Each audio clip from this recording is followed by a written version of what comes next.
with all of us as we celebrate pro-aging and empower perimenopausal and menopausal women. Not just all about educating ourselves or being made aware of this particular stage, but even more so, moving forward, we are all here to establish a community. Many kinds of events when it comes to women, beauty brands, lifestyle, and even the different phases of womanhood.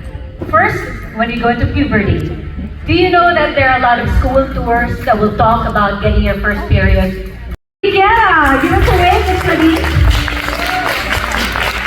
We also have the speakers who will be part of today's presentation. A woman whose knowledge and advocacy about women knows no bounds. You can't miss her. Cory Quirino is with us. Hi, Cory. We also have with us restorative dermatologist, Dr. Jean Marquez. Pro-Age Solutions Chief Medical Ambassador, Dr. Joel Lopez. And my pharmacy-based brand is rooted in her personal experiences. Let's find out what that journey is all about. Please watch this.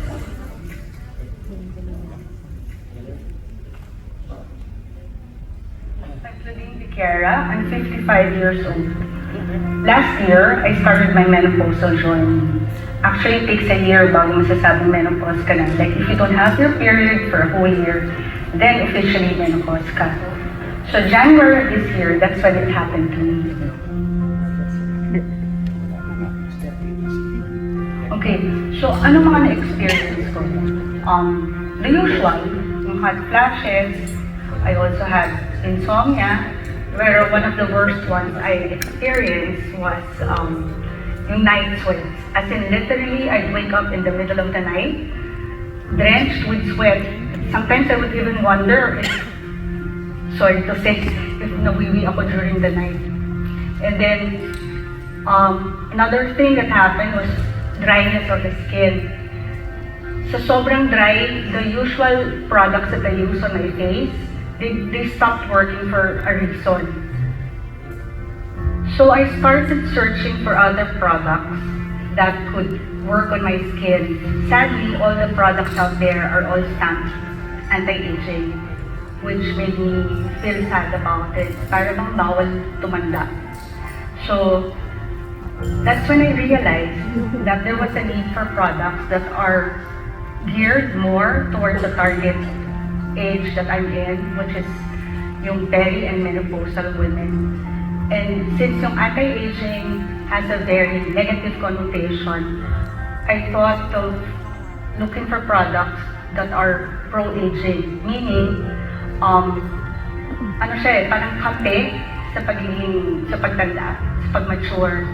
So, walang negative connotation. So, ang sinasabi niya is, thank you. Actually, I don't want to get emotional, but what I saw up there is very surreal. Siguro if 10 years ago, someone told me, you know, magkakaroon ka ng EVP, sasabihin mo, 55 years old ka na. Sasabihin mo, menopausal ka pa. I would not have believed it. Baka nag-cringe ako at the idea of doing that. But standing in front of you is a different person. Once I went through the journey, I knew immediately I had to do something. Kasi for me, it felt very isolating. Even if I had my closest friends who are here now, and relatives who I can talk about it, may symptoms kasi na very unique on your journey. So that's the part that made me feel isolated. So, ito, the roundtable discussion is a way to open up and normalize the talk about perimenopause, menopause, and also age. I sort of prepared a little bit before I hit menopause because the thing is, you're not really fully prepared for it. And so when it hits you, you have really no choice but to just face it and be proactive about it. Part part of it is yung bigla na lang feeling depressed. There are days na I would want to just curl up in my bed. Metabolism is much slower. So, I know that I have to exercise more to Cielo Vilches, Mina Mejia, Monette Wade, Ruby Cuevas, King Cabalza, Son Mendoza, Sweetie Consahero, and Meg Liberia. We would also like to invite once again our founder of ProAge Solutions, Claudine Viquera, to join our ladies on stage. Let's have a photo opportunity, shall we? Ladies, thank you so much for sharing. We can all only hope to have the same kind of support and open communication with everybody. And it doesn't take a woman in this stage to speak. You have mothers and fathers if you're young. You have aunts, wives, cousins, sisters, so that we can understand better. In fact, before I let them go, Claudine, you want to say a little something about your circle on stage?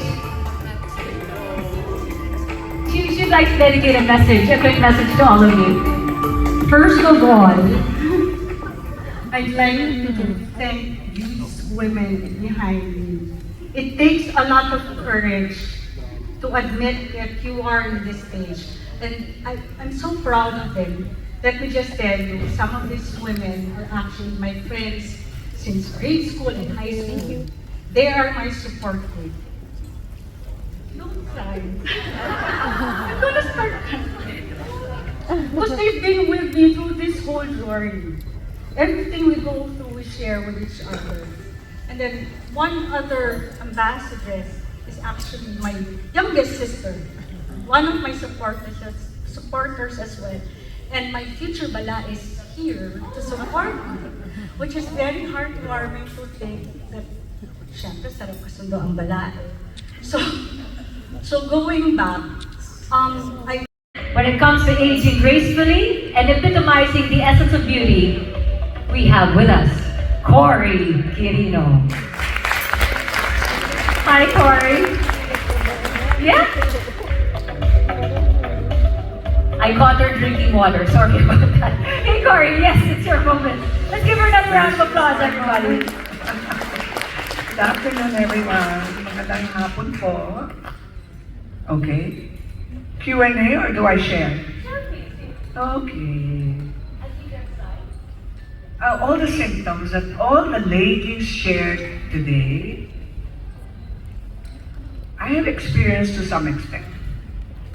But I've come to the conclusion that since my symptoms were very mild, perhaps it must have been my wellness lifestyle that helped mitigate many of those extreme experiences that you went through. But nevertheless, the message here today is we are one, we are together, and we will move forward together. And we bring and inspire other women to become like us, empowered, inspired, and ageless in our challenges in life and in our attitude towards life itself. So I was thinking I would share with you what I prepared. Do you have, Harry, you have it? Okay. I prepared something very short and sweet for you to understand where I'm coming from and why my advocacy for wellness not just encompasses the issues of women, but for men as well. So, Claudine, I don't know if you're going to decide one for men. You will. I always say, forever young. Diba? Forever young. Okay. Important thing is simply to let go. Let go of your fears, your misgivings, your apprehension, and your traumas, maybe past and present. Just let it go, because you will sometimes think about your regrets in life over the things that did not happen or what the things that happened to you.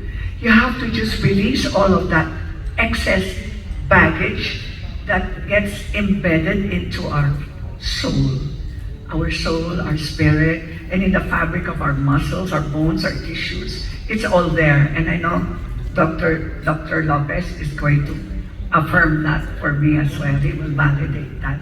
Whatever we're thinking and feeling, it gets absorbed by our body, our mind, and our spirit. And it stays there, it is stored. So you don't want it there. You want to release it. So just let it go. And then the fear of let it go as well, right? It's just live for today. And then, like they say, you have to tap the power of now. The power of now says, today is more important. Just focus on today, and tomorrow will take care of itself when we take it one day at a time. And then the next, by living in the now. Okay, next. Now, instead of saying, oh, I've lost so much time, where did the time go? Instead of counting the time, let's just work with time, right? Don't work against the time, because you can't stop time. You just have to work with it. So it's a mindset. So you work with it. But as any doctor will tell you, age is just a number. And which is why we have to know that there are 3 ages that are our options in life. The first option is no option. We were born at the year, that month, that day, that time. And that is based on your birth certificate. So we have 3 ages, right? There are 3 numbers that all of us carry with us everywhere we go, every single minute of the day.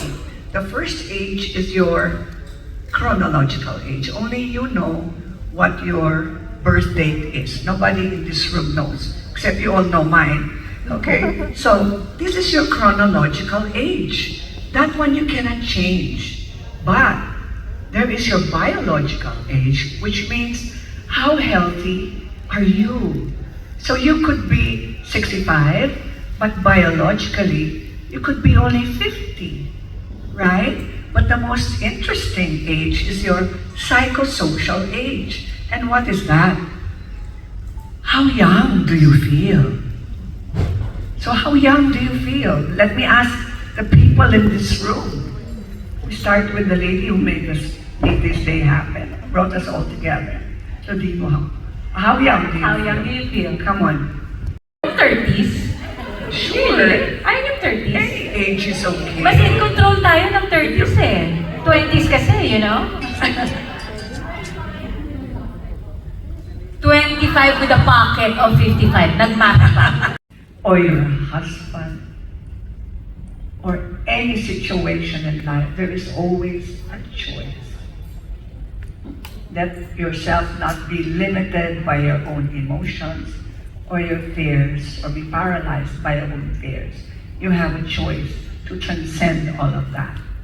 And this kind of mindset is a paradigm shift. If the average lifespan of man today is 75, right? More or less, doc? Average lifespan now. 75? 75 to 80, right? So let's say 75 to 80 is the norm, but they say that the new middle age is not going to be, let's say 80, 40. That means you're only halfway. But if you want to live to 100, when you're 50, you're only just halfway. So that's the way to look at the numbers in your life. You always have a choice. I'd like to live to 101 unless there is a new therapy available out there that can make me reach 125 and look like Wonder Woman. Why not? Right? So, which leads me to the last 3. Remember, you have 3 ages. Now you have the 3 ages in your life. One is acceptance. You said it, Claudine. You accept. Of course you accept, because you embrace the truth. And the truth it's not painful. The truth is not painful. The truth is actually liberating. Because then you transcend your fears. You accept. But when you accept it, you announce it, which is what I just did. And when you announce it, you challenge everyone with the way they think, with the way they feel about their age or their situations in life.